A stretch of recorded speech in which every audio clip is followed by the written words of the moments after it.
uma dúvida que eu estava perguntando e ele acabou cortando meu raciocínio ali. Se aquelas pessoas que falam mal e falam, né? Você pode ver que aqui a maioria só estão falando mal e metendo pedrada, né? E você falou que essas pessoas que falam mal, né? Que usam uma língua, elas não vivem um avivamento, né? Então elas precisariam hoje, 90% que falam mal de você são da própria igreja, que às vezes você está ali. 90% dessas pessoas que são crentes, 90% pessoas dessas que precisam do Espírito Santo, precisam de um renovo, de um avivamento? Eu vou te responder com 2 perguntas. Paulo precisava de um avivamento? Paulo não. Então por que ele teve um encontro com Jesus? Depois de Saulo, antes de Saulo. Sendo Saulo... Não, irmão. Mas mesmo Saulo pessoa... é mesmo Paulo. Mesmo Saulo é mesmo Paulo. Não vem com essa história, não. Porque tem teologia. Mesmo Saulo é mesmo Paulo. Mas eu acredito nessa mudança. Não e aí, teve mudança. depois que ele mudou, Não teve Saulo veio... Não, irmão. Paulo não é Jacó. Quando ele teve um encontro com Jesus, Paulo ele não já é foi Jacó, Paulo não é transformado. Abraão. Saulo, nome romano. Irmão, Paulo o nome romano não é judeu. Paulo não é Jacó, nem Abraão. De Abraão para Abraão, de Jacó para Israel. Não tem essa, não. Paulo é mesmo Saulo. E que mudança? Ele passou por um avivamento, sim ou não? Sim, se for nessa questão, ele teve que ter um avivamento. Caiu Então, e tal. pronto. Então pronto, respondi a sua pergunta. Então as pessoas vão ter que cair do cavalo para poder ter um avivamento? Não Seria caí do isso? cavalo, irmão. Tem um encontro com Jesus. Eu não acredito nesse negócio de revelação. Até o dia que foi revelado. Até o dia que Deus usar. Até o dia que Deus... Eu não acredito em cura. Até o dia que for curado. Eu não acredito em libertação. Até o dia que o demônio pegar dentro da casa dele ou ele realmente ia acreditar nos dons espirituais. Hoje em dia tem um negócio que é muito muito ver para crer, né? Então assim, e muitos não vão ver, muitos não vão experimentar. Paulo experimentou. Paulo deixou de ser perseguidor para ser perseguido, né? Então assim, a mesma questão que a gente entende de que Paulo passou por um avivamento, que avivamento é mudança, então a gente entende também que muitas pessoas que são contra o altar, são contra os dons espirituais, precisam também de uma mudança. E com toda certeza reafirma a minha pergunta. Você fala que contra você está indo contra o altar e contra os dons do Espírito? Irmão, os dons do Espírito é fruto do Espírito. A pessoa que é contra os frutos do Espírito é contra o próprio Espírito. A pessoa que é contra o fruto é contra a vida, sim ou não? Quando Jesus amaldiçoou aquela figueira, por que Jesus amaldiçoou aquela figueira? Porque ela não estava produzindo frutos. Ela não estava produzindo fruto. Mas há uma diferença entre frutos e dons, né? O fruto serve para regeneração. Os dons é fruto de quê? Não, o dom é uma capacitação. Capacitação fruto de quê? Tem gente que recebeu o dom, mas não tem o fruto. Eu sou a videira verdadeira. Não, tem gente que recebeu o dom, mas não recebeu o fruto. Eu sou a videira Por exemplo, verdadeira. o dom, por exemplo, agora eu vou brigar contigo aqui, vamos lá. O dom... Virou pro outro lado. Eu tô falando assim, fruto do Espírito é uma coisa. Eu estou falando que os Isso, dons... é porque você falou que os dons é fruto, e não é. Dom é uma coisa. Os dons, vamos lá, os dons, ele é fruto do Espírito, sim. Os dons é fruto do Espírito, sim. Não, o fruto do Espírito é bondade, benignidade, domínio próprio, sim, longanimidade. sim. Os dons é uma capacitação espiritual para o exercício da obra de Deus, né? Mas o que eu estou falando aqui... sim, desculpa. Estou usando a palavra errada, perdão, desculpa. Os dons são manifestações do Espírito. Eu estou tentando te ajudar, Miguel, Desculpa. meu Deus. Eu troquei fruto por manifestação, perdão. Os dons são manifestações de Espírito, desculpa. Agora, os frutos são bondade, benignidade, por aí vai. Desculpa, errei aqui na minha concepção, perdão. Agora, os dons são manifestações do Espírito, certo? Então, as pessoas que são contra a manifestação do Espírito são contra o quê? Ao próprio Espírito. Quando Jesus amaldiçoa aquela videira, né? Aquela figueira. Então, porque ela não estava gerando, né, a manifestação, que é o fruto que estava dando. Então, tem muita gente aí que é contra o Espírito Santo. Por quê? Não acredita em revelação, em profecia. E primeiro que revelação é um dom, tá? Profetizar é um dom.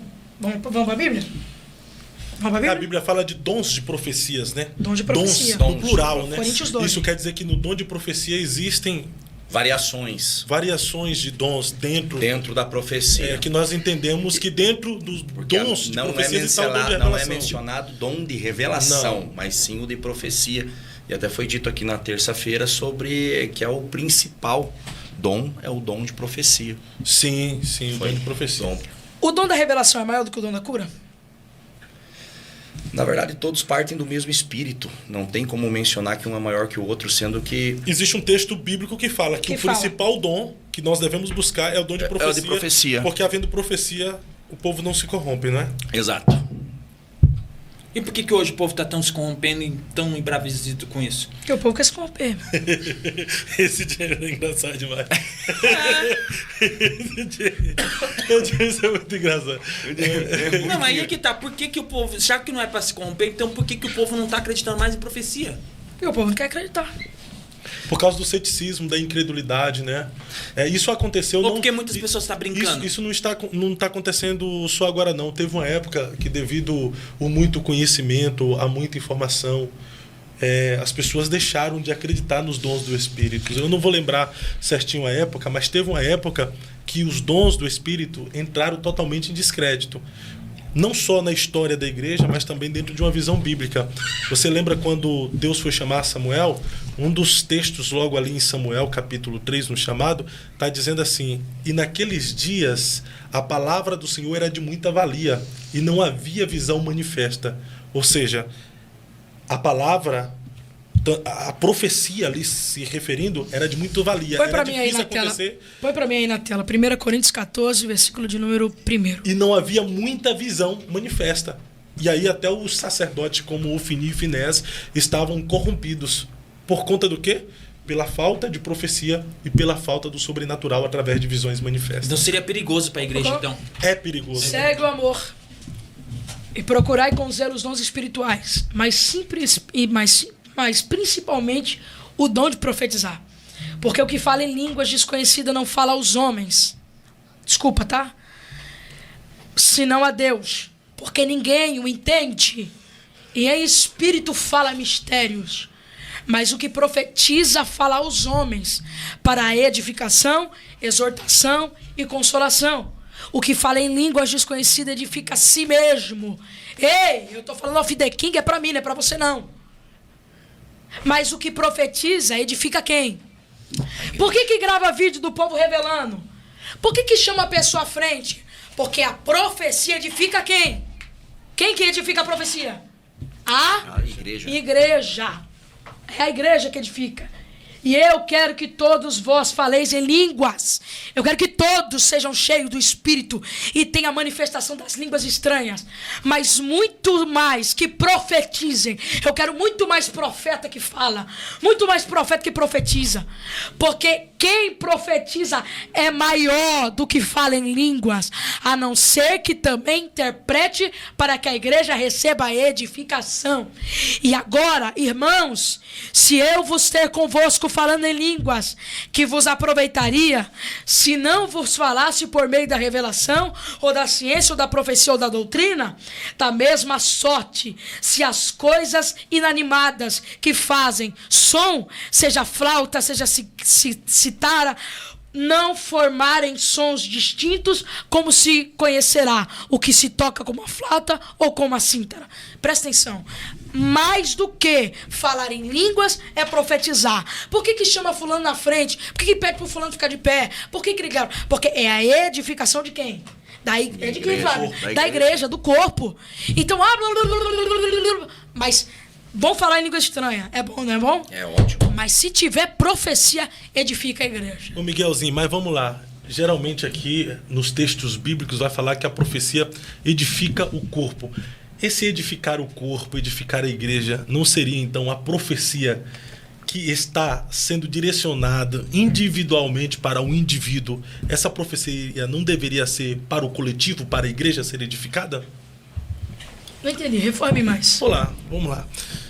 Se é para a igreja ser edificada, então ao invés da profecia ser direcionada apenas a um indivíduo, essa profecia não deveria ser direcionada a toda a igreja, a todo o corpo? Michael, a igreja é o que mesmo de Cristo? Noiva. Corpo, irmão. Corpo. É corpo, né?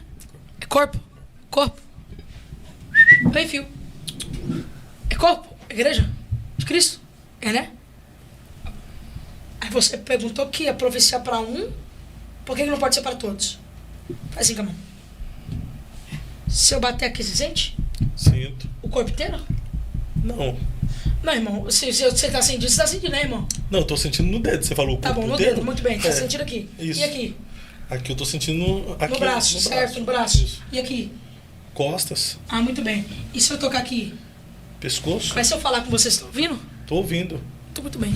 Mas aí você está falando. Tá respondido. Você está falando com um membro, não com o corpo. Com Então, um membro, mas não o com a membro faz igreja. parte do quê? O membro faz parte do corpo. O membro só não faz parte do corpo se eu tirar a tua mão. Aí tua mão fica uma mão, não fica uma Mas se for para edificação da igreja, a profecia não deveria ser direcionada. Pega os profetas do Irmão, Antigo. se eu cortar tua- se eu cortar tua perna, eu vou se eu cortar confrontar tua perna, agora. se eu cortar tua Pega perna, os profetas do Antigo se eu cortar Testamento. tua perna. Pega os profetas do Antigo Testamento. Ah. Poucas vezes Ah. você vai ver o profeta liberando uma profecia direcionada a uma pessoa. Tem. Mas na maioria das vezes a profecia é direcionada ao reino e à nação. Ô Josafá! Ô Josafá! Ô Josafá! Ô Fio! Fio! Eu leio a Bíblia. Ô Fio! Ô Josafá! Fio! Não tem mais nem o quê? Nem vos assuste? Porque nessa peleja tu não terás que guerrear? Ao mesmo tempo que falou com Josafá, falou com quem? Com a congregação. Responde a sua pergunta, né? Sim, mas eu falei que poucas vezes. Não, irmão, cara. Eu não desconsidero Rapaz. a profecia individual, mas eu tô falando que Cada- na Bíblia, geralmente a profecia Era no coletivo. era no Cada- coletivo. sim, coletivo. Então, a profecia. Mas às vezes, é como eu disse, cada caso é um caso. Às vezes a profecia vai ser pra igreja, vai ser pra um. Eu fui no Rio de Janeiro e eu preguei no Jardim América, que foi a favela lá, e o pastor tava falando, levantou um moço, começou a falar em línguas estranhas. Olha como que é as coisas. Ele começou a falar em línguas estranhas, eu até filmei. Aí o pastor falou assim, irmãos, quietos que Deus vai falar. Eu nunca tinha visto isso. Quietos que Deus vai falar. A igreja inteira baixou a cabeça e ele começou a falar. Primeiro falou com o pastor. E quando ele falou com o pastor, a igreja começou a falar em línguas estranhas, dando glória a Deus. Porque automaticamente que falou com o pastor, a igreja foi edificada. Ou seja, a igreja foi edificada pela profecia que era do quem? Do pastor. Se nós temos alegria pela vitória do nosso irmão, a igreja também é edificada. Boa. Desculpa, só tomando. Fica à vontade. O podcast hoje é de vocês, mas deixa eu vir aqui para mim, por favor. E porque, na maioria das vezes, biblicamente falando, a profecia tinha o propósito de consolar, exortar, apontar destino, certo?